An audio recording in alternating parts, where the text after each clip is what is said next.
Assalamualaikum warahmatullahi taala wabarakatuh. Salam pertemuan, salam pencerahan, salam untuk semua. Apa khabar saudara IR Wan Sas? Apa khabar saudara Insinyur Wan Sas? Saudara Syarul Azam masih mengucapkan selamat Hari Raya, selamat malam, salam bahagia. Begitu juga saudara Din Khalis, saudara Mustafa Ilyas, saudara Zek Zul, saudara Mat Loji. Apa khabar saudara? Saudara Muhammad Fuad, saudara Joka, terima kasih. Saudara Zek Leo, apa khabar anda bersama keluarga? Begitu juga dengan Puan Ruby Din, hadir bersama pasangannya. Sentiasa kita mendoakan beliau berbahagia. Saudara SG Tan, saudara Pak Chu dari Langkap, Perak, saudara Din Hantu Mahat. Nama macam-macam nama dia bubuh. Saudara Kuih Seruh daripada Kuantan. Betul lah tu. Selama ini bila saya tengok Din Kuih Seruh tu dari Pahang, benar, beliau adalah dari Kuantan, Pahang. Saudara Jaka Linglong daripada Pulau Pinang. Macam mana cik? Sihat no? Saudara Honi Go, saudara Mat Ramli Mat Sidik, apa khabar? Saudara Muhammad Safari Mat Zain. Begitu juga dengan saudara Muhammad Fazil Pak Wancik, saudara Yusuf Awang, terima kasih atas pencerahan, terima kasih. Saudara Muhammad Hashim Muhammad Din, Sastra Setiawan dari Mengelembu, Perak. Mengelembu ni banyak kacang tanah. Saudara Zakaria Ismail, Puan Nur Maria, Waalaikumsalam. Puan Aminah, Kak Minah dari Kuala Tengganu, apa khabar? Tengganu tak ada minyak tu katanya ya. Saudara Sarip Sali, saudara Syah Ibrahim, Joka, doakan semoga anda sihat. Saudara Jamaluddin Teh, begitu juga dengan saudara Syamsul Anwar, salam.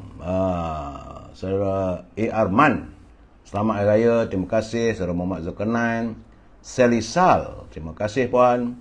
Nurliza, Waalaikumsalam. Untuk kawan semua, sahabat semua, kata Liza, dia salam. Begitu juga dengan Puan Normah Wan daripada Johor. Saudara Al-Jabar, Saudara Hari Syarif, terima kasih. Abdul Ghaffar Subuh, saudara Hamzah Adnan, saudara Syakawi Said dari Johor Bahru, saudara Papa Hafiz, Kuih Seruh, line clear, terima kasih.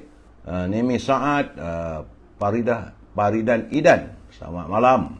Nazir Rashid, saudara Muhammad Tahir Kasim, Bob Azhar, Adam Omar daripada Bayan Lepas, Pulau Pinang. Terima kasih cik.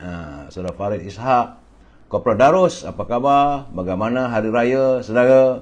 Tentu bahagia bersama keluarga. Pak Uda, selamat malam daripada Jitra Kedah. Katanya dia berada di Jitra Kedah hari ini, kenduri kawan. Kenduri kahwin lah tu. Saudara Mutalib Meknun, saudara Kamal Arifin, saudara Sidik Mat Noh, saudara Fuad Abdul Rahman, apa khabar cikgu? Fuad Rahman ni dia duduk di Subang Jaya. Mantan dia TB3, orang kacak bergaya. Salam untuk isteri Fauzal Fuad, saudara Kamal Darus, Jaka Linglong, saudara Kopral Darus kini berada di Kuantan, saudara Asmullah Abdul Talib, Abi Ramlah Hamid. Selamat Hari Raya. Dan teman-teman yang tak sempat saya santuni, saya mohon maaf kerana selalunya saya izinkan dalam 2 minit ke 3 minit untuk saya menyantuni teman-teman. Selepas itu saya harus memberi pencerahan tentang kedudukan, laporan apa yang berlaku di negara kita saudara. Hari ini menurut laporan saudara Rio dari Universiti Melaya, dia pagi tadi dia awal-awal dia hantar. Terima kasih saudara Rio atas kiriman pencerahan dan juga berita berhubung dengan COVID-19. Saudara, hari ini hari Ahad, besok masing-masing akan memulakan tugas. Kalau yang bekerja di pejabat, silakan bertugas dengan baik. Dan kalau ada rumah terbuka tu bolehlah pergi sekejap-sekejap. Tapi teruskanlah berusaha dan jalankan tugas sebaik mungkin. Ingat, negara memerlukan tenaga setara. Hari ini hari Ahad 8 Mei iaitu 7 hari bulan Syawal. Dan merupakan hari yang ke-781. Dah 781 hari dah. COVID-19 ni menyerang negara kita, masih belum usai nampak gayanya. Kerana laporan saudara Rio hari ini, semalam ada peningkatan daripada 1,251 kepada 1,372. Jumlah jangkitan sudah pun 4,456,736. Dan bagaimanapun mereka yang berjaya disembuhkan adalah 4,397,881. Terima kasih dan tahniah kepada Kementerian Kesihatan. Bagaimanapun, rekod kematian semalam adalah 3 orang. Rupanya di saat kita merayakan Aidilfitri, masih ada juga saudara-saudara kita yang kembali ke rahmatullah kesan jangkitan COVID-19. Semua ini menjadikan jumlah kematian sudah 35,579. Jadi saudara yang baru pulang daripada kampung, pastikan jaga kebersihan diri, jaga keluarga kita, kita jagalah keluarga kita. Kalau menghadiri rumah terbuka dan sebagainya, pastikan melakukan penjarakan sosial. Ingat saudara, sebab saya melihat terdapat 9 negeri ada peningkatannya dan 6 susut, tapi 1 tidak berubah di Labuan Sabah. Kerana di Selangor saya melihat ada peningkatan. Lega sikit, tiba-tiba ada 480. Di Johor juga ada naik daripada 50 ke 57. Di Sarawak ada. Di Pulau Pinang tak ceroy. Daripada 100 meningkat kepada 138, cek. Begitu juga di Negeri Sembilan. Saya khawatir sebab Negeri Sembilan yang selalu angkanya tinggi. Kerana 2 hari lepas 43. Tapi semalam 84 jangkitan di Pulau Pinang. Begitu juga di Perak, Yop. Daripada 64 dan naik 70. Hati-hati, Yop. Jangan raban tebel lepas raya ni. Duit pun dah berkurangan. Di Terengganu juga ada peningkatan dari 19 pada 23. Begitu juga di Melaka. Sibuk-sibuk kes krisis politik lah katanya. Tiba-tiba daripada 57 naik 60. Di Labuan tidak berubah 2. Di Putrajaya juga meningkat. Mungkin mereka dah pulang kembali ke Putrajaya. Daripada 17 naik 38. Jumlah keseluruhan untuk bulan Mei adalah 7,811 jangkitan. Itulah yang dapat saya berikan pencerahan berhubung tentang COVID-19, saudara. Saya mengucapkan terima kasih kepada saudara Rio yang tidak jemu-jemu, tidak letih menghantar kiriman. Beliau daripada Universiti Malaya, saban hari menghantar kiriman. Terima kasih saudara Rio dan juga sahabatnya saudara Jamil. Mereka berdua menghantar kiriman, memberi analisa berhubung dengan COVID-19. Saudara, apa khabar saudara Abdul Hamid? Ini dia berteman di Instagram. Teman-teman, terima kasih yang like, share dan subscribe. Saudara Adi Warna, saudara Azli, ini di Instagram. Jadi kalau teman-teman yang berada di Facebook, jika ada gangguan dan sebagainya, larilah ke Instagram. Sebab itu saya katakan, pastikan anda juga subscribe di Instagram. Saudara Ismailis, saudara Hazil, saudara Rosli, saudara Zul Marshall. Jangan lupa like, share dan subscribe. Bila saya tengok lambang hati tu timbul dekat Instagram, bangga saya, gembira saya, rasa bersemangat saya, saudara. Begitu juga di Facebook. Saudara Syuhami, Abdul Syuhami, Mario Mavis, Paipon. Syukur Alhamdulillah, terima kasih. Wan Bahrudin, Muhammad Ali. Baik, saudara. Kita masuk segmen naluri kehidupan. Ini penting juga untuk kita jadikan sebagai panduan dalam kehidupan kita. Sungguhnya saudara, perasaan kurang senang. Perasaan kurang senang merupakan benih kepada sifat iri hati dan hasad dengki. Iri hati ini muncul akibat perasaan ego dan sombong sehingga tidak boleh menerima serta melihat orang lain melebihi dirinya. Itulah sebabnya hadir perasaan iri hati. Lantas dari iri hati membuahkan sifat ataupun penyakit hasad dengki. Hasad ia berasal dari bahasa Arab, berarti dengki. Dan kita gabungkan sekali warga bangsa kita menggabungkan hasad dengki dalam bahasa harian kita. Jadi hasad dengki ini bermaksud perasaan inginkan supaya nikmat ataupun kelebihan, kebolehan maupun keistimewaan yang pada orang lain itu terhapus. Tapi mereka akan berasa gembira jika mereka termasuk dalam kumpulan yang memperoleh kelebihan serta keistimewaan berkenaan. Justru itu, hasad dengki adalah sifat mazmumah yang paling kerap melanda diri manusia. Saudara Zainuddin Mat dari Putatan Sabah. Saudara Zul dari Zul Daini. Saudara Zamanaf. Jadi sebelum itu, saudara, seseorang yang berpenyakit hasad dengki sentiasa gelisah ataupun tidak puas hati melihat apa yang dimiliki oleh orang lain. Apabila perasaan itu tak lagi dapat dikawal, maka si pendengki itu, saudara, mereka akan menyusun strategi supaya hasrat buruk itu tercapai dengan apa sekalipun. Situasi ini menatijahkan gejala negatif seperti mereka-reka cerita, memfitnah, mengumpat, memaki dan sebagainya. Bertujuan adalah untuk memburuk-burukkan orang yang didengkinya. Jadi hakikatnya, saudara, perasaan dengki adalah salah satu daripada perangai atau sifat buruk yang menghinggapi manusia sejak dahulu. Ia bukan sahaja berlaku pada dunia politik ataupun dunia perniagaan maupun persahabatan, malah ia turut berlaku dalam suasana kekeluargaan. Jadi begitulah, saudara, resam orang kita yang dilanda sifat serta penyakit hasad dengki ini. Di depan mereka berlagak seperti saudara, bermulut manis, tetapi belakang mereka umpama gunting dalam lipatan. Berhati-hatilah, dan kalau boleh, saudara, jauhilah sifat hasad dan dengki ini, saudara. Ini adalah jaluran supaya kita dapat sentiasa hidup dalam ketenangan, saudara, ya. Saudara konsisten Indra Bayu, saudara Mat Zailan, dan Mak Anggu, Mustafa Kamal, Tan Siong Siu, saudara Abu Samah, saudara Puan Rohana Jaafar, begitu juga dengan saudara Abidin Ismail, saudara Fofi, saudara Sofi, ya, saudara. Baik, usai ini naluri kehidupan, kita masuk sedikit pendek saja, iaitu dalam segmen Mutiara Kata yang dikirimkan oleh sahabat kita, saudara Cikgu Hubil.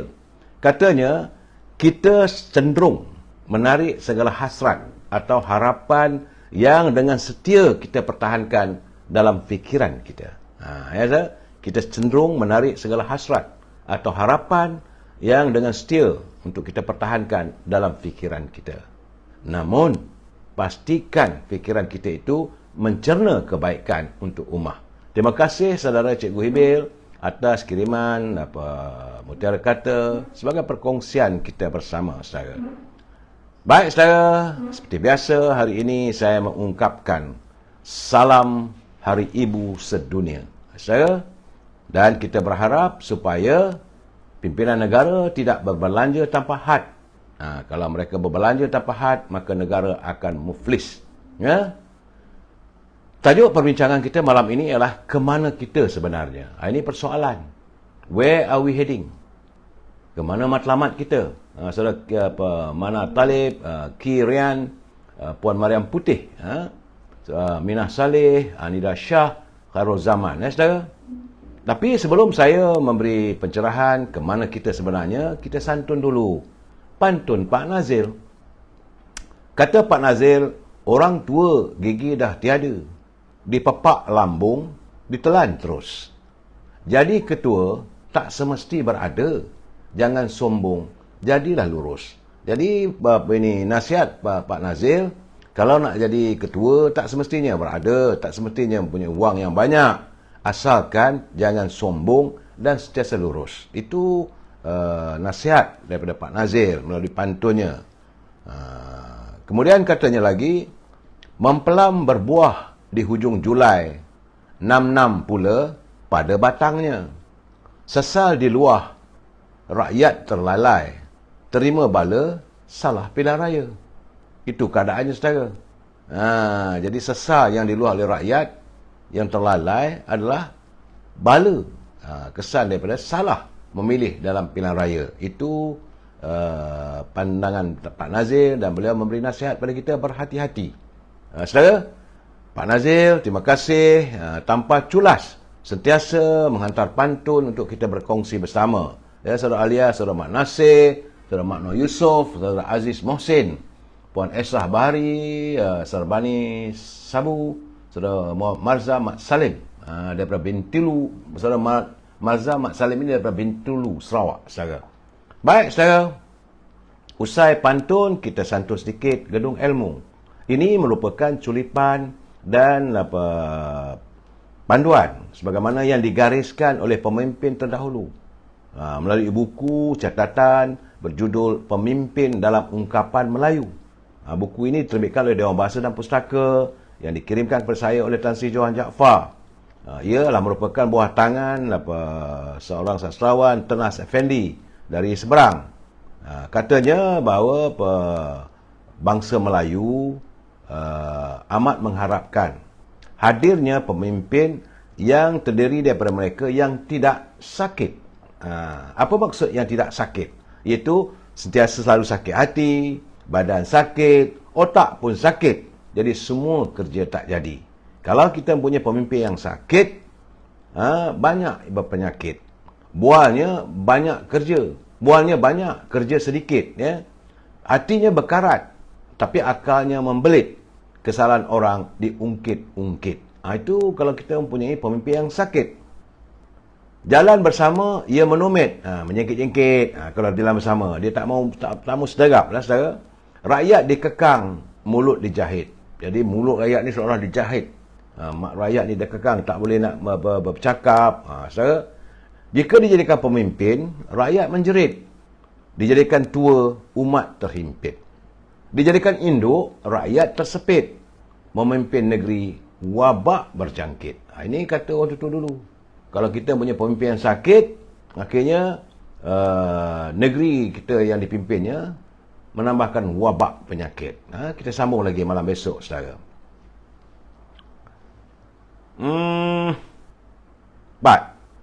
Saya harus memberi peringatan seperti biasa kepada teman-teman yang menyunting semula live saya ini dan dimasukkan dalam channel YouTube dan sebagainya. Memang ada, saya tak marah. Tapi saya ingin berpesan bahawa anda harus bertanggungjawab atas setiap suntingan yang anda lakukan maupun komen-komen yang anda kirimkan di ruangan ini. Kerana saya sendiri tidak mampu untuk memantau semua kiriman maupun suntingan anda. Ingat, ini adalah pencerahan politik yang tidak berbayar dan tidak dibayar. Saudara tak perlu bayar dan saya pun tak ada siapa membayar saya. Tak ada sponsor, saudara. Dan juga ini adalah pencerahan politik bermatlamatkan agar warga kita sentiasa mendapat informasi yang jelas melalui komen-komen saya, dan prinsip kita mesti bersetuju untuk tidak bersetuju. Saudara Ojon Nirmon, Puan Maznah, Cik Mat, Dek Mahathir, Jamaluddin Hamid, Saudara Sar Hassan, Dikatong. Ingat saudara, kita mesti bersetuju untuk tidak bersetuju. Artinya, apa yang saya lontarkan, kalau saya tidak bersetuju, tidak ada masalah. Kalau saya bersetuju juga, alhamdulillah. Ingat saudara, we must agree to disagree. Kalau rasa nak memberi pandangan, sila hantar kepada saya. InsyaAllah, kita boleh sama-sama mencari pencerahan untuk kebaikan ummah. Ingat saudara, cuma pesan saya, kalau anda mengirim atau membuat komen dalam ruangan saya ini, ingat, ruangan ini dilayari 90% adalah warga cinta damai yang menyantuni semua aspek secara harmonis. Sebab itu saya tak mengizinkan teman-teman mencarut, memaki hamun, tak baik. Kalau tak bersetuju, cakap saya tak bersetuju kerana 1, 2, 3, 4. Dan kita sama-sama berdialog ataupun berhujah untuk mencari pencerahan yang terbaik untuk warga kita, saudara. Ya? Baik, saudara. Saya mendapat laporan sejak 2 hari lepas, rupanya negeri-negeri khususnya di Pantai Timur, seperti di Kelantan, di Terengganu, begitu juga di Johor, di utara Malaysia, di Kedah, di Perlis, kabarnya banyak petrol pump ataupun stesen minyak kehabisan minyak. Artinya warga kota yang pulang berhari raya sepanjang musim perayaan Tabung Raya ini ramai sangat, akhirnya stesen minyak mengalami kehabisan minyak. Jadi ada juga yang terpaksa meletakkan signboard petrol dah habis. Ini disebabkan oleh lori-lori minyak yang mengangkut daripada loji-loji simpanan, sama ada di Port Dickson, ya saudara, ataupun di Kuala Lumpur, mereka tersangkut di lebuh raya. Jadi lambat sampai, akhirnya minyak juga tak ada. Jadi pada teman-teman, sebab itu saya katakan, masa saya beri pencerahan, pastikan anda isi minyak anda sepenuhnya. Sampai di kampung, di destinasi anda, juga isikan minyak terlebih dahulu, untuk mengelakkan permasalahan yang sebegini. Bagaimanapun, saya berharap agar masalah ini dapat segera ditangani oleh Petronas sebagai pembekal minyak, petrol ataupun diesel kepada pengguna, saudara. Ya. Dan saudara, hari ini juga adalah Hari Ibu. Sebab itu saya mulakan tadi dengan salam Hari Ibu. Satu dunia menyambut perayaan Hari Ibu. Ibu adalah segala-galanya. Saya lihat ada satu culitan daripada Datuk Najib. Dia tulis itu, hari ini adalah Hari Ibu. Kasih seorang ibu tiada perbandingannya. Tidak ternilai membawa kita ke syurga. Bagi anak-anak, tidak ada ruang atau tempat yang lebih menenangkan hanya ketika dalam pelukan dan prihatin seorang ibu. Memang saya sebab itu saya selalu berpesan pada anak-anak saya. Your mother is always right. Ibu anda sentiasa benar, bukan saya.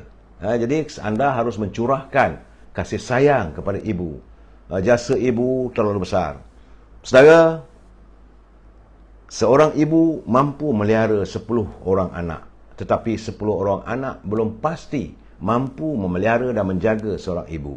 Inilah naluri kehidupan yang kadang-kadang saya selalu berpesan. Jagalah hati ibu kita. Ingat saudara, ibu adalah segala-galanya.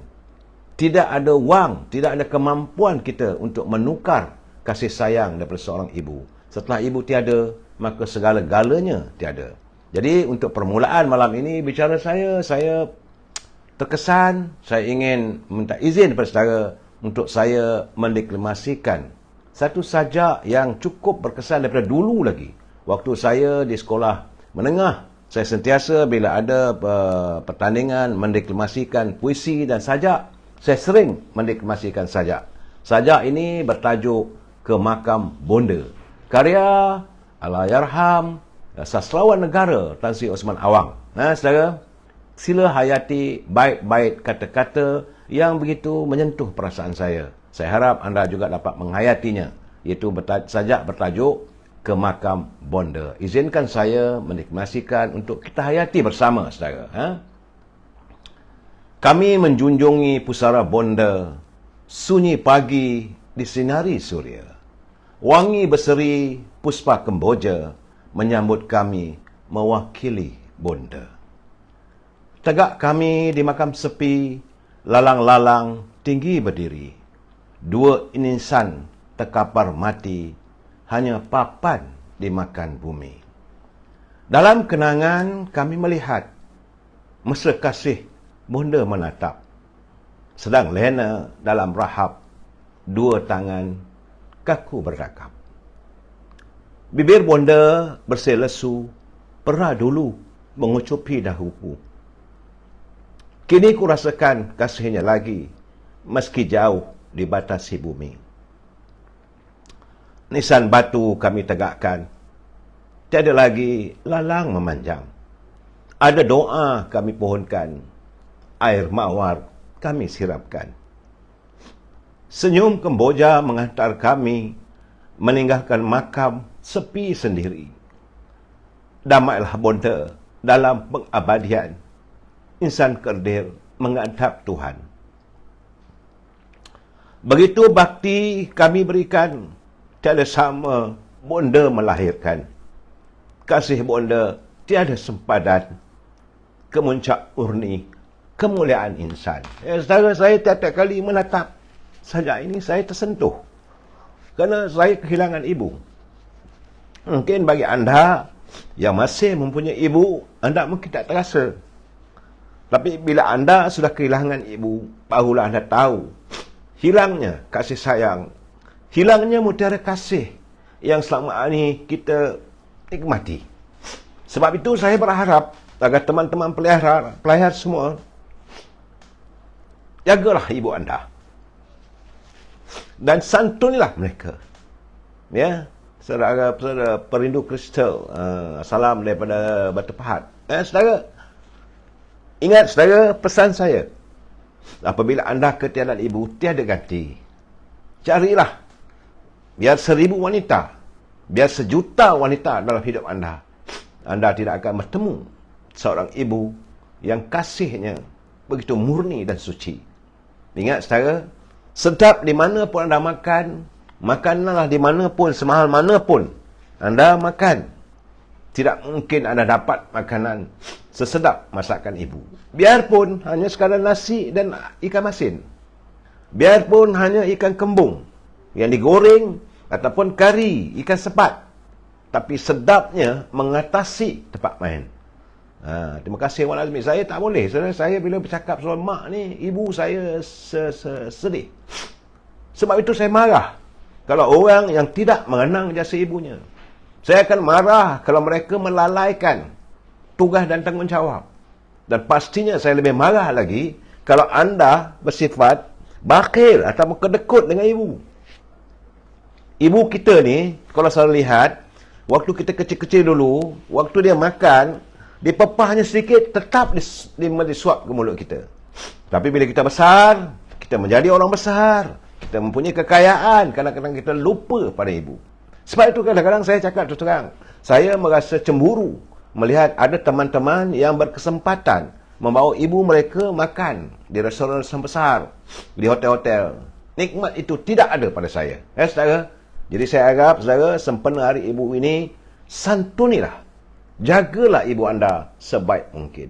Ibu adalah segala-galanya. Ibu adalah pintu syurga kita. Di telapak kakinya lah, saudara, kita mendapat peluang untuk memasuki syurga. Terima kasih. Jadi saya baca saja itu, mungkin anak-anak muda tak berkesempatan, saudara. Benar, saudara. Mario Malvis, kasihnya ibu membawa ke syurga. Rindu pada ibu yang telah pergi menghadap ilahi. Saudara, begitu keadaannya. Dan saya berpesan pada teman-teman, anak-anak muda yang masih ada ibu, santunilah kasih sayang ibu anda sebaik mungkin. Saudara, itu pesan saya. Jaga ibu ayah sebelum mereka pergi. Itu kata saudara Fakri Sani. Benar. Saya kehilangan mereka semua. Dan hari ini, bila raya pun, tunggulah anak-anak datang jumpa saya. Tak ada lagi lah saya nak menatap, nak mengucup tangan kedua ibu saya. Tak sampai hati. Saudara, saya ayah dah tak ada, saudara Fakri Sani. Masih ada ibu, santunlah ibu anda. Terima kasih saudara Syarudin Yahya, salam dari Manjung, dan selamat terkenangkan ibu. Saudara, baiklah saudara, tak perlu kita meratap segala kehilangan, segala itu adalah ketentuan ilahi. Jadi kita layarilah kehidupan kita. Saudara, saya ini cucu saya datang. Inilah yang ada pada saya, lain tak ada. Cucu-cucu saya, mereka inilah penghibur pada saya, mengganti pada ibu. Say hello. Hai. Ini cucu seorang lagi, ini cucu perempuan saya, Iman. Apa khabar Iman? Say hi. Hai. Itulah. Saudara, okey, mana Pak Kaki nak bercakap. Okey. Saudara, inilah penghibur saya. Lain tak ada dah. Mak dah tak ada. Sekali bermanjalah dengan cucu-cucu. Anda juga akan menghadapi suasana seperti itu. Baik, saudara. Hidup mesti diteruskan. Saya menerima satu culipan daripada sahabat saya yang membakar semangat saya, iaitu saudara Nordin Malik. Beliau tidak menghantar saja ataupun menghantar puisi, tapi dia menghantar kiriman. Dia kata beliau juga adalah berkongsi keresahan. Kata saudara Nordin Malik dari Perak Tengah, sejak kebelakangan ini katanya saya sering melihat hantaran dan luahan dua aktivis sosial dan politik Melayu, saudara Syabuddin Embun dan Amir Hijaz. Selain cerita politik, soal ekonomi orang Melayu, Bumiputra semakin lantang disuarakan. Antaranya ialah isu lesen perbankan digital yang tidak diberi satu pun kepada Bumiputra. Begitu juga masalah keselamatan makanan, iaitu tentang food security yang dilihat semakin terbeban kepada rakyat. Kata saudara Nordin Malik lagi, kedua mereka ini sangat saya kenali kerana kami sering bertemu dan berbual dalam telefon, terutama bila ada isu-isu semasa. Masing-masing nampaknya semakin resah, geram dan marah kerana hal-hal masyarakat, terutama golongan Bumiputra yang kelihatan semakin terhimpit dengan pelbagai masalah dan masa depan. Pada pandangan teman, sebab dia orang Perak, dia masa kali sebagai teman lah. Pada pandangan teman, semua yang mereka suarakan ada betulnya. Kerana negara kita sekarang ini berada dalam keadaan yang tidak jelas hendak ke mana. Yang berkuasa sedang bergelut dengan usaha mempertahankan kuasa. Yang mentadbir dah tak tahu nak ikut macam mana. Tapi janji gaji jalan. Jadi bos, macam-macam imbuhan. Pakai driver, ada pencen, jusa. Yang muda sedang leka dengan glamour dan pengaruh media sosial. Yang tua dah malas nak ambil kisah. Itu kata saudara Nordin Malik. Akhirnya, kata dia, orang macam Syabuddin dan Amir Hijaz semakin resah di saat bangsa sendiri sedang semakin hanyut. Dulu, bangsa kita menghadapi kekurangan Melayu berpendidikan tinggi.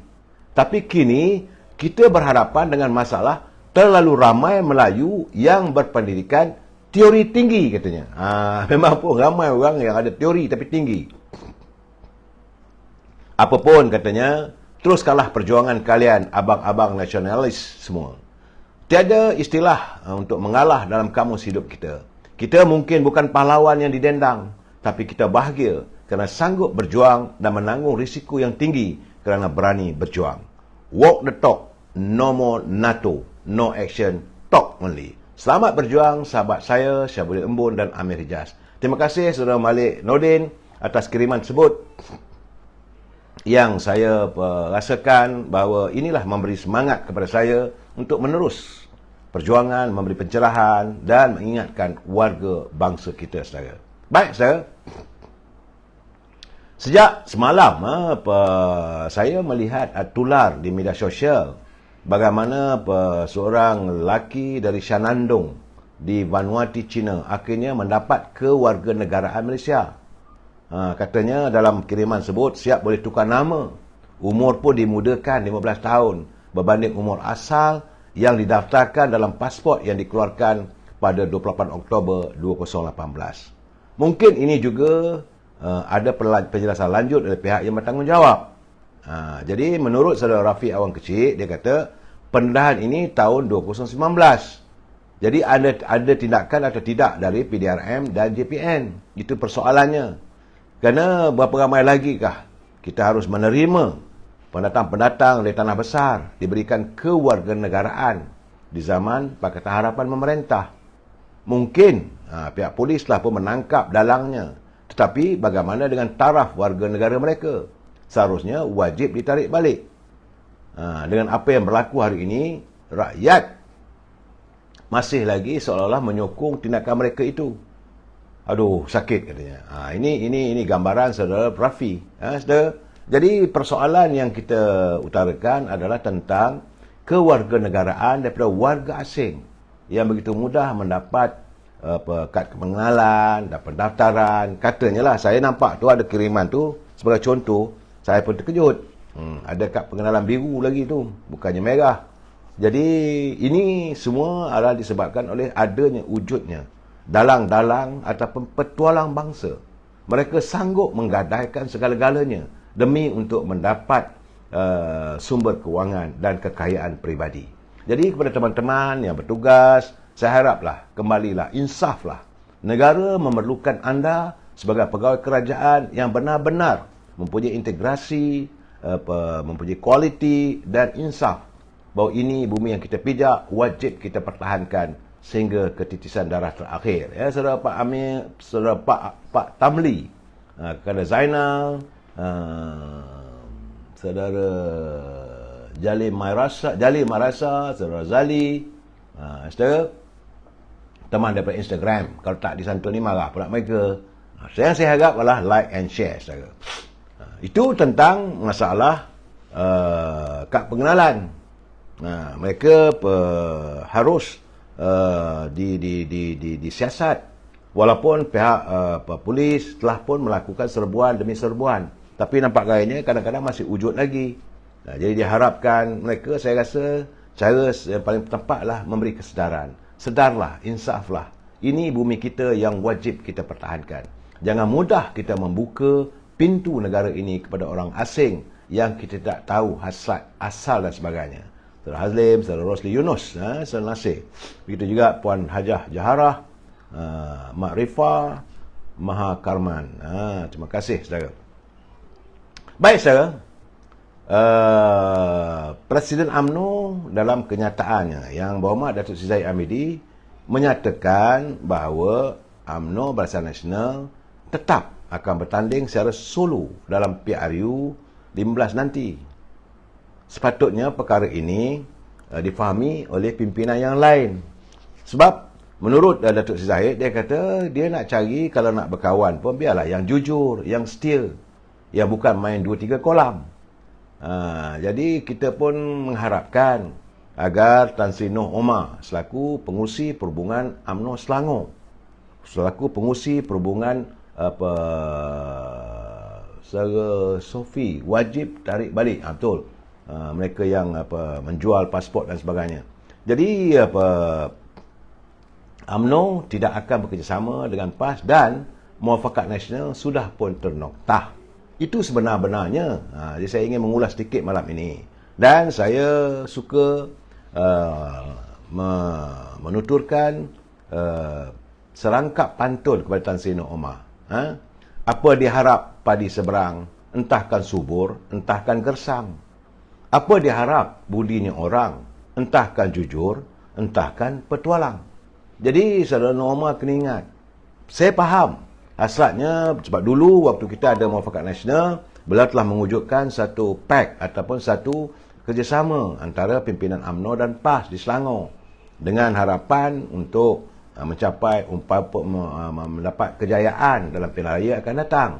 Begitu juga apa yang berlaku di Gombak antara Datuk Megat, Senator Datuk Megat juga ada mewujudkan persefahaman. Tapi kena ingat bahawa sekarang ni semua itu dah tak ada. Kita tak mahu lagi, kalau UMNO bertanding ke apa ke, bertandinglah. Memang pun ada pihak setuju, ada pihak tak setuju. Tetapi bagi saya, cadangan penyatuan umat ini memang baik. Tetapi kita telah dikhianati. Ini masalahnya yang Tan Sri Nur Omar kena faham. Warga UMNO kena faham. Warga PAS juga harus faham. Kenapa UMNO akhirnya menamatkan kerjasama ini? Kerana kita tak rela lagi untuk dijadikan bidak-bidak di papan catur. Kerana pimpinan PAS, mereka masih lagi mahu menyantuni pimpinan atau parti PPBM yang tidak lagi mendapat restu. Tidak lagi wujud setitis pun kasih di kalangan warga UMNO akan umbi. Ini yang perlu saya jelaskan. Jadi memang niat terbaik, tapi kadang-kadang kalau bagi saya benda ni dah tak relevan. Amat tidak relevan kerana PAS adalah komponen penting dalam Perikatan Nasional. Dan kita sudah maklum bahawa Barisan UMNO tidak sama sekali ada sebarang kerjasama dengan Perikatan Nasional.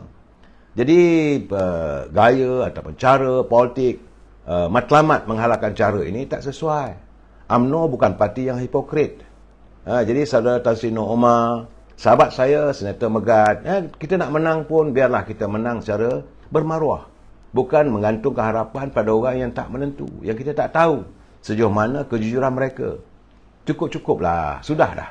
Jadi Tan Sri Nur Omar walaupun beliau mengatakan bahawa dalam pilihan raya akan datang masih nak kekal dengan PAS, beliau kena toe to the line. Harus ikut keputusan parti. Beliau juga adalah anggota Majlis Tinggi UMNO. Dah diputuskan itulah caranya. Jangan lagi kita nak berdolak dalik. Saudara Sas Hasan, mengikut ramalan IMF, Malaysia akan mengalami inflasi yang tinggi. Tak ada pun bunyi kerajaan nak mengatasi masalah. Ini yang saya sering bangkitkan. Semalam saya nyatakan, kemarin saya katakan. Masalah pemimpin masih bergelut dengan mencari upaya untuk mendapat pangkat dan jawatan. Lihat sendiri apabila Presiden parti dah buat kenyataan begitu. Sepatutnya mereka patuh. Ini tidak. Kerana untuk mencapai kononnya lah, untuk menumbangkan kerajaan perikatan keadilan di Selangor, mahu bekerjasama dengan PAS. Ini matlamat menghalalkan cara. Bagaimana kalau menang nanti? Berantakan balik. Tak ada penyelesaian. Yang terbaik, UMNO harus menyediakan pimpinannya. Menyediakan alternatif. Kalau ada, ada. Kalau tak ada, tak ada. Untuk apa kita nak guna orang lain untuk mencapai matlamat? Kita bukan parti politik yang menggantung harap dengan orang lain. Berapa kali dah UMNO nak kena main? Jadi sebab itu saya katakan kadang-kadang bukan parti, pimpinan. Jadi saudara seli-seli dia kata bagi borang PAS lah pada Nur Omar. Ini keadaannya bukan kita benci pada warga PAS, tidak. Tapi keputusan dan tindak tanduk pimpinan PAS di peringkat tertinggi macam mana, walaupun Siswa Agung PAS melontarkan bahawa mereka masih lagi melihat kerjasama antara PAS dengan UMNO ini adalah satu kerjasama yang baik. Itu benar. Tapi bagaimana kerjasama anda dengan Perikatan Nasional? Anda dengan Parti Peribumi Bersatu? Kita tak mahu dah. Jadi tak perlulah nak digamet, nak diulang-ulang. Presiden parti pun dah buat secara jelas, secara tuntas, cukuplah. Sebab itu veteran UMNO, telah pun menggesa agar Presiden UMNO menoktahkan sepenuhnya hubungan dengan PAS. Kerana UMNO kata menurut kenyataan Sisa Agung Veteran UMNO Malaysia, Dato' Mustafa Yaakob, UMNO perlu mengeluarkan kenyataan resmi berhubung status terkini gagasan muafakat nasional yang ditubuhnya bersama PAS bagi mengelakkan akar umbi terus keliru. Ini jelas benar. Jadi akar umbi pun kadang-kadang keliru juga. Sebagai Susah Agung UMNO Veteran, Datuk Mustafa menyatakan wajar UMNO menoktahkan hubungan dengan PAS. Dan Veteran UMNO menyarankan supaya muafakat nasional dimatikan dengan secara resmi. Justru itu, Veteran UMNO mendesak Presiden UMNO mengeluarkan kenyataan secara rasmi yang muafakat nasional sudah tiada dan terkubur. Datuk Mustafa berkata menyata gini sebagai maklum balas kepada Presiden UMNO Datuk Seri Ahmad Zahid Hamidi yang menyifatkan tindakan PAS seperti talam dua muka, berikutan tindakan dan keputusan parti itu tidak selari dengan apa yang diungkapkan. Datuk Seri Zahid menegaskan UMNO tidak mahu sahabat yang tidak mempunyai pendirian tetap dalam setiap tindakan dan keputusan. Jadi mengulas kenyataannya, Datuk Mustafa menjelaskan pihaknya menyedari sejak dari dulu lagi bagaimana muafakat nasional ini seharusnya dibubarkan. Saya bukanlah kita nak menggelar ataupun menyelar pimpinan PAS, tetapi itu yang berlaku. Jadi saya harap warga akar umbi PAS faham keadaannya. Dan saya juga semalam saya ada menyiarkan sedikit kenyataan, tapi ada teman-teman minta supaya saya mengulangi semula, iaitu kenyataan mantan Ketua Hakim Negara, iaitu Tun Abdul Hamid Muhammad. Saya sebut mantan Tun Abdul Hamid Umar, tapi hari ini kenyataannya lah kenyataan Tun Abdul Hamid Muhammad, mantan Ketua Hakim Negara, yang saya rasakan wajar untuk kita hayati, kita dengar betul-betul, kerana beliau mempersoalkan benarkah kebebasan kehakiman sedang digugat. Jadi katanya, saya ulangi, ada banyak lagi kenyataan tersebut yang tak sempat saya baca semalam. Jadi hari ini saya berhasrat untuk membaca sepenuhnya. Ini kenyataan daripada mantan Ketua Hakim Negara.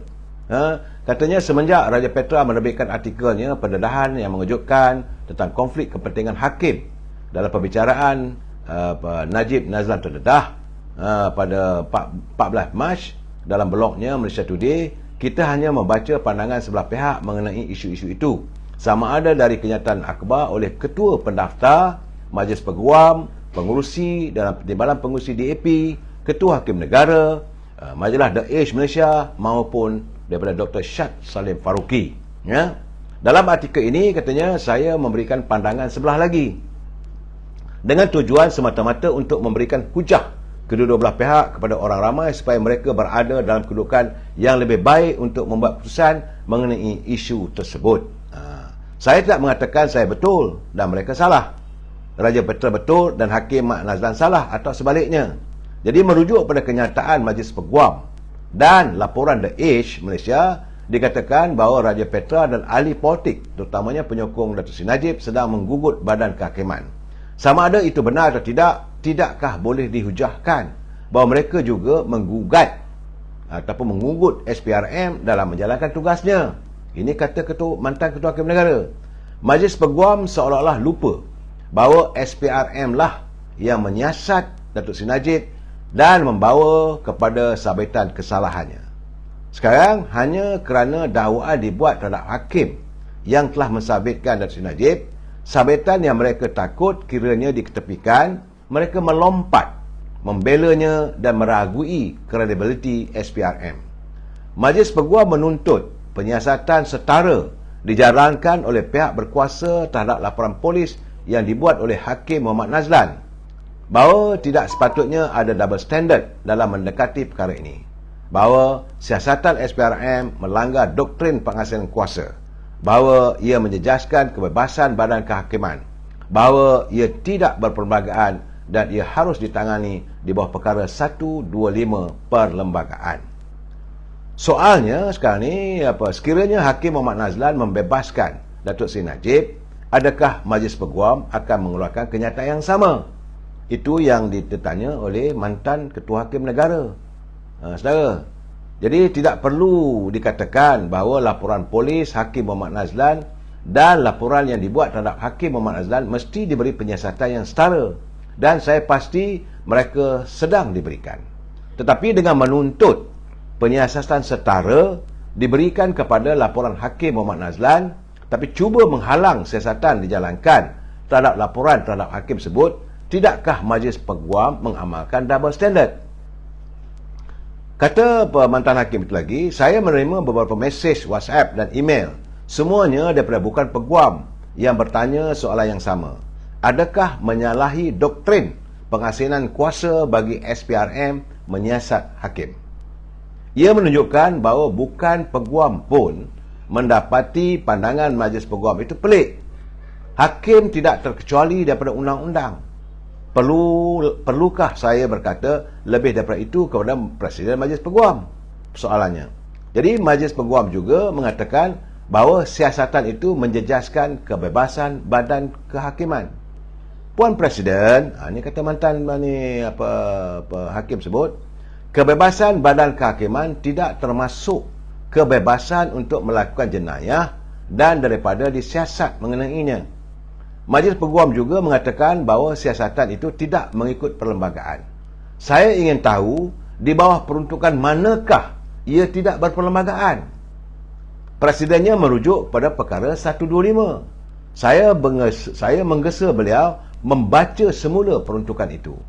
Peruntukan itu merujuk kepada situasi di mana seseorang hakim itu patut dipecat atas alasan apa-apa pelanggaran mana-mana peruntukan kod etika yang ditetapkan di bawah fasal dalam kurungan 3B atau atas alasan tidak berdaya oleh sebab kelemahan tubuh atau akal atau apa-apa sebab lain untuk menunaikan fungsi jawatannya dengan sepatutnya. Itu saja. Ia tidak meliputi pelakuan kesalahan jenayah.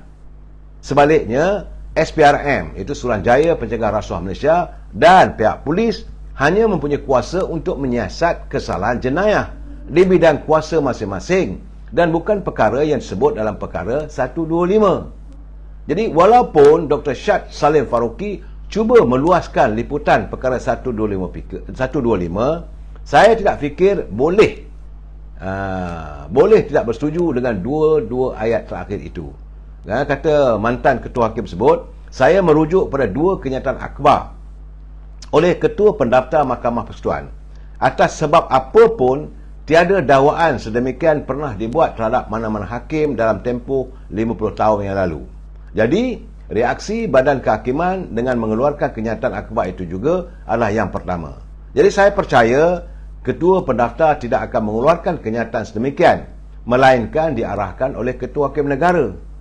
Ambil perhatian bahawa dakwaan Raja Petra itu bukanlah dakwaan umum terhadap Badan Kehakiman. Ia adalah dakwaan terhadap hakim tertentu. Jadi kenapa Badan Kehakiman harus melompat membelanya? Walaupun dakwaan itu telah dibuat oleh seorang penulis blog, jika Peguam Najib tidak membuat permohonan untuk perbicaraan semula atau tidak menggunakannya sebagai alasan rayuan di Mahkamah Persekutuan untuk Mahkamah mengetepikan sabitan dan memerintahkan perbicaraan semula, perkara itu berakhir di situ. Jika Peguam Najib memilih untuk melakukan salah satu daripada dua perkara tersebut sebelum ini, jika tiada kenyataan dikeluarkan oleh Badan Kehakiman, walaupun Mahkamah menolak permohonan atau hujah itu, tiada kritikan atas alasan berat sebelah boleh dilemparkan terhadap Badan Kehakiman. Sebaliknya, apabila kenyataan itu telah dikeluarkan, jadi Peguam Najib boleh berhujah bahawa Mahkamah berat sebelah kerana Badan Kehakiman telah mengeluarkan kenyataan menolak dakwaan itu lebih awal. Ini kata Ketua Hakim Negara, mantan Ketua Hakim Negara, saudara. Jadi jika dan apabila Mahkamah menolak permohonan atau hujah itu, ia memberi alasan kepada pengkritik untuk mengatakan bahawa Mahkamah berat sebelah. Bagaimanapun, mengapa memberi alasan kepada Najib dan penyokongnya untuk menyerang keputusan Mahkamah? Mengenai subjudis, tidakkah kenyataan oleh Badan Kehakiman itu juga subjudis? Ia sepatutnya, lebih lagi, ia datang dari Badan Kehakiman sendiri sebelum isu itu diputuskan oleh Mahkamah jika dibangkitkan. Jadi sekarang kita sampai kepada ucapan Ketua Hakim Negara. Tidak ada bahagian yang saya tidak bersetuju dengannya. Saya hanya mempersoalkan mengenai kesesuaian masanya. Walaupun Ketua Hakim Negara tidak menyebutnya, sesiapa yang membaca ucapan itu tahu bahawa beliau merujuk kepada artikel yang ditulis oleh Raja Petra yang dilaporkan dalam Malaysia Today bahawa Hakim Muhammad Nazlan sedang disiasat oleh SPRM. Saya mengulangi apa yang saya katakan mengenai kesan dua kenyataan akhbar yang dikeluarkan oleh Ketua Pendaftar. Ambil perhatian bahawa satu peristiwa penting telah berlaku selepas kenyataan akhbar itu. Itu pertama, SPRM mengesahkan bahawa ia sedang menyiasat hakim berkenaan. Soalannya, tidakkah lebih baik membiarkan SPRM meneruskan dan menyelesaikan siasatan? Jadi di akhir siasatan, SPRM akan mengumumkan sama ada tiada bukti untuk menyokong dakwa Raja Petra itu atau terdapat bukti yang mencukupi untuk menyokong pertuduhannya terhadap hakim berkenaan. Jika ia yang awal disebutkan, hakim itu dibersihkan. Tidakkah lebih baik bagi hakim berkenaan bahawa beliau dibersihkan oleh SPRM selepas siasatan lengkap dan tiada kenyataan demikian dikeluarkan oleh Badan Kehakiman? Jadi jika pengumuman itu yang kemudian disebut, maka fail siasatan itu akan dirujuk kepada pendakwa raya, iaitu Pegawai Negara, untuk memutuskan sama ada hendak mendakwa hakim berkenaan atau tidak.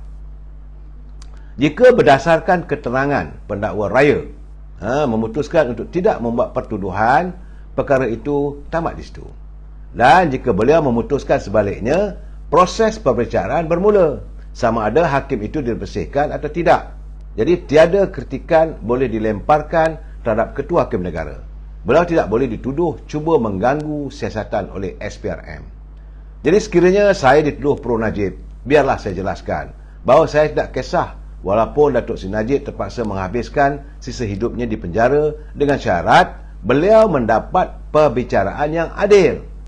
Saya tak mengatakan dakwaan Raja Petra bahawa Najib tidak mendapat perbicaraan yang adil.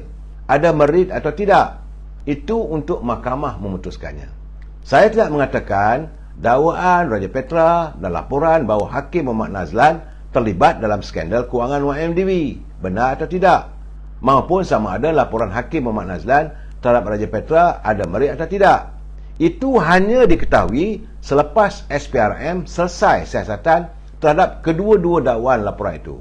Justru SPRM hendaklah dibiarkan menjalankan tugasnya tanpa gangguan atau apa-apa yang nampak seperti gangguan oleh sesiapa. Itu tadi saya adalah kenyataan daripada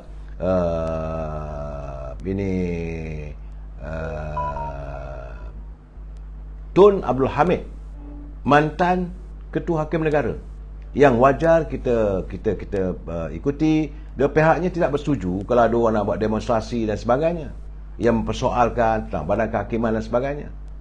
Jadi bagi saya melihat ini kenyataan yang perlu kita hayati bersama dan perlu kita lihat secara jelas dan nyata.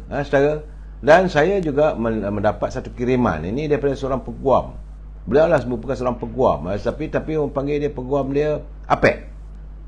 Dia ada mempunyai dia punya Facebooknya, dalam TikToknya, banyak dia membicarakan soal yang menyentuh soal keadilan.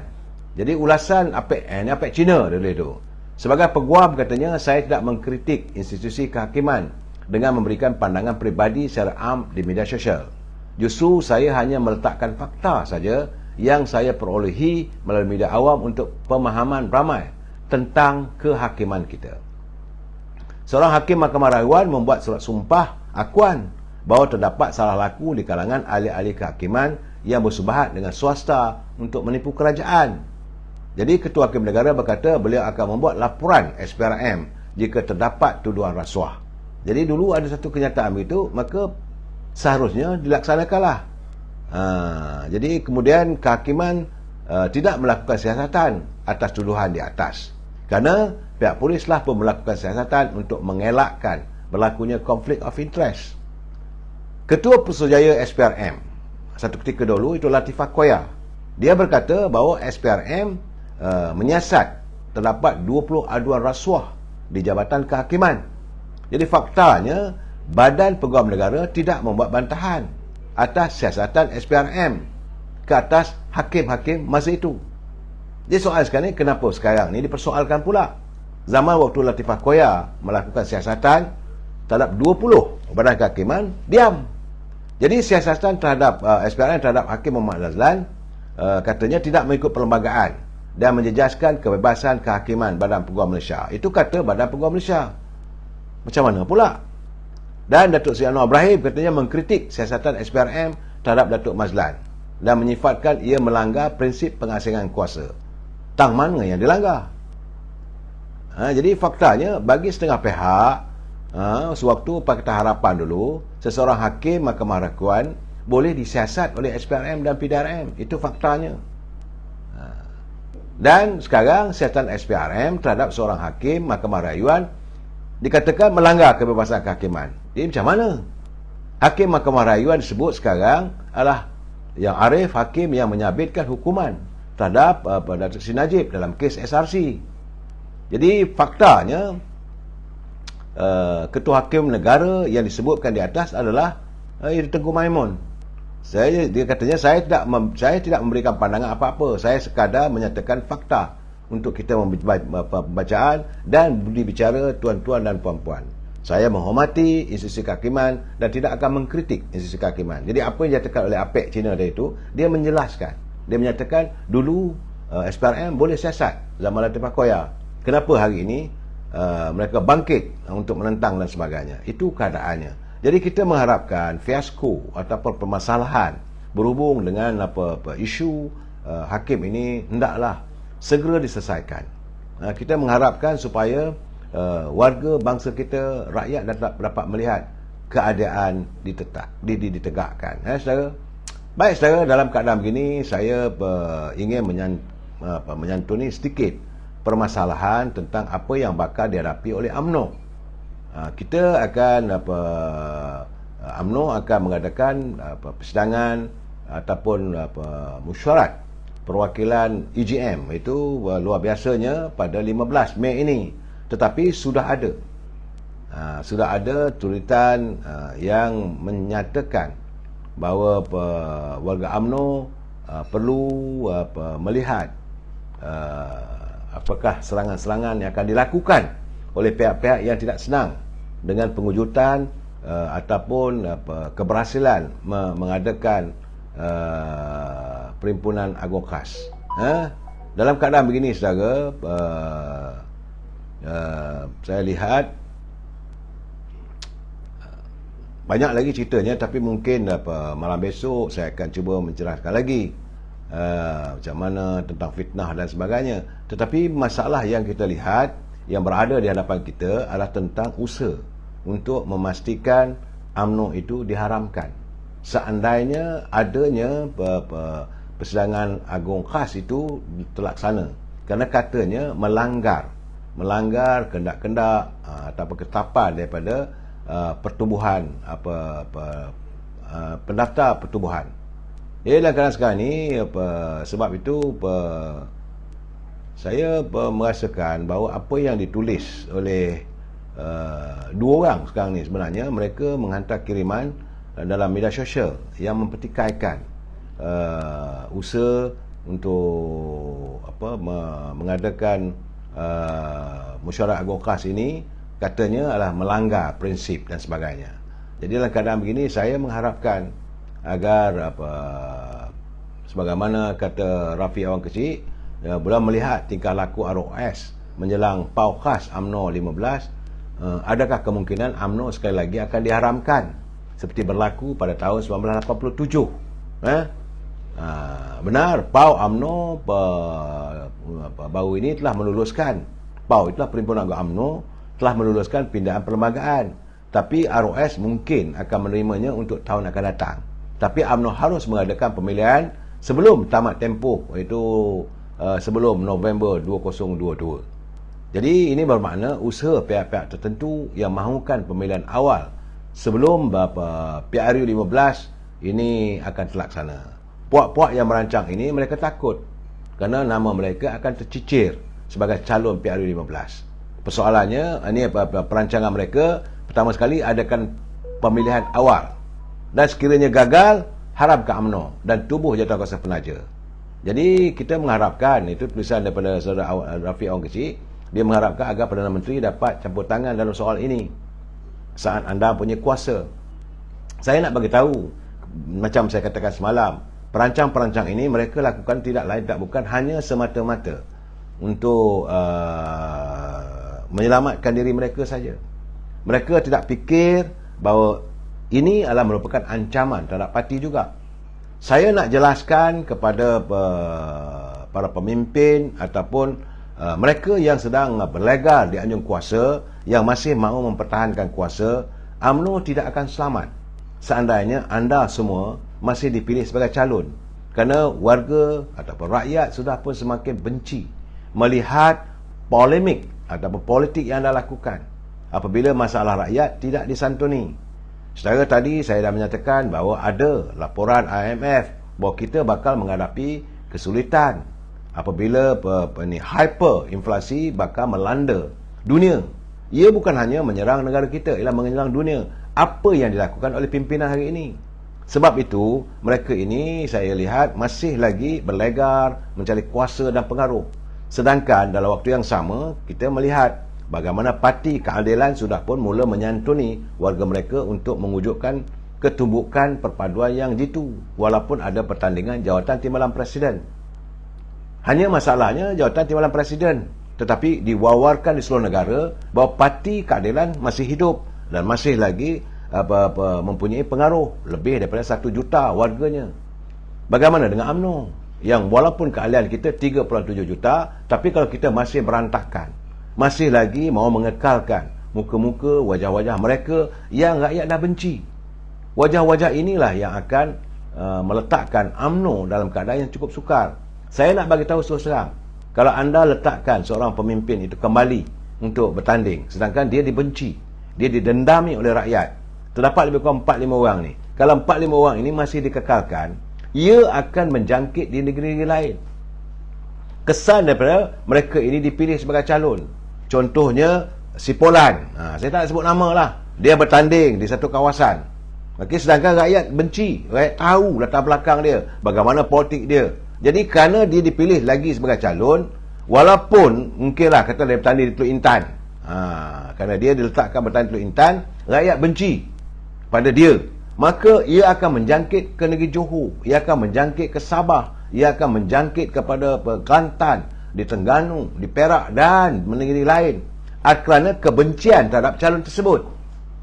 Jadi rakyat hilang yakin pada parti kita. Jadi sebab itu saya mengharapkan, semalam pun saya cakap, ketegasan Presiden harus dilaksanakan secara tuntas tanpa melakukan pilih kasih. Yang penting UMNO mesti diselamatkan dalam pilihan raya yang akan diadakan, tak tahu sama ada tahun ini atau tahun depan, terpulang pada petitah Durian Malam Tuan Agong. Bagaimanapun saya merasakan sewajarnya mereka yang tidak lagi memberi keuntungan, mereka yang dibenci oleh rakyat, janganlah diturunkan semula.